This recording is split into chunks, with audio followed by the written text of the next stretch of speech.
はい、大阪は5月16日に梅雨入りをしております。最初の1週間は大変な雨が降りました。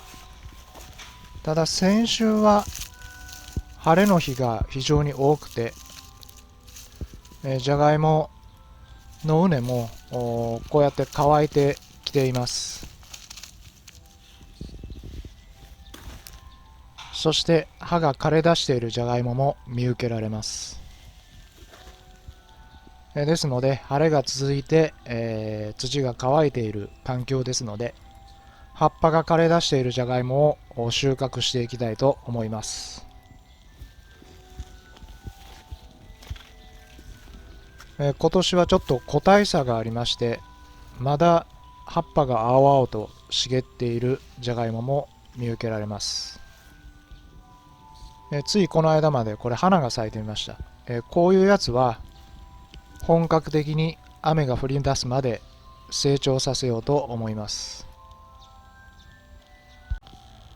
掘ったじゃがいもを乾燥させやすくするために、新聞紙を用意してください。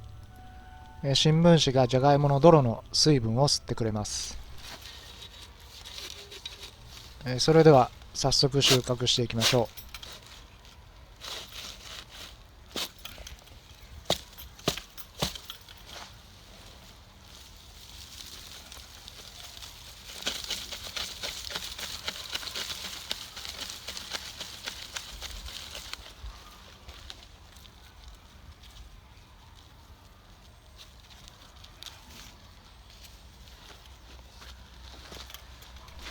これは種芋です。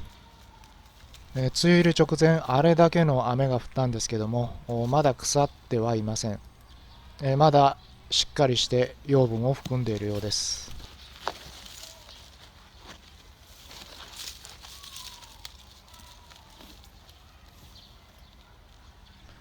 じゃがいもも腐ってはなさそうです。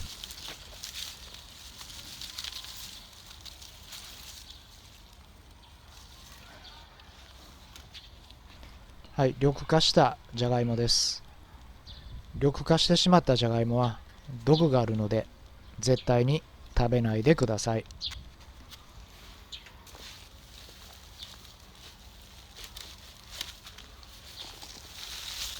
お、これはでかいのが出てきました。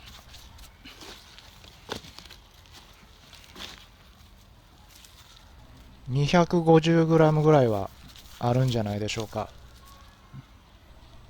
表面も綺麗ですし、ひび割れもないし病気もありません。動物による食害もありません。これはいいですね。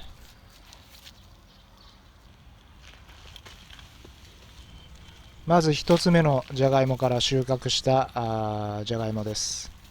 収量的には種芋の重さの3、4倍はあると思いますので、まあまあいい成績だと思います。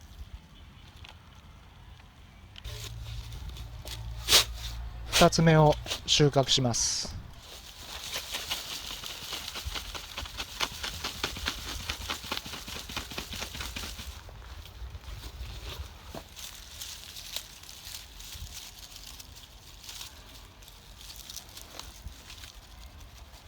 こちらの種芋はかなり柔らかくなっています。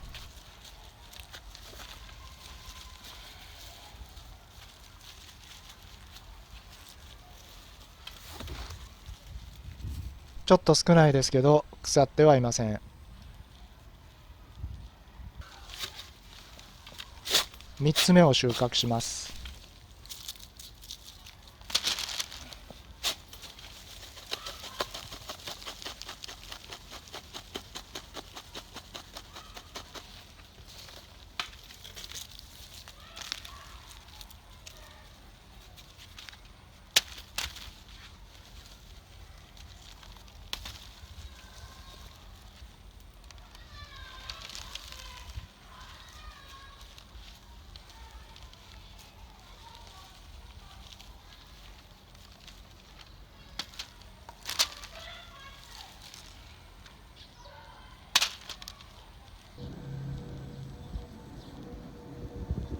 はい、これをちょっと見てください。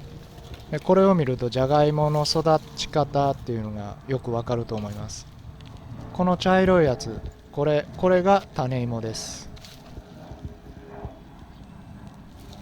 でじゃがいもというのは種芋の真横かすぐ真下ぐらいで大きくなります。ですので畝を作るときは必ず高く土を持ってじゃがいもの位置も高くしましょう。畝が低いとですね、種芋と育つじゃがいもの位置も低くなるので、大雨の時に水に浸かりやすくなってしまいます。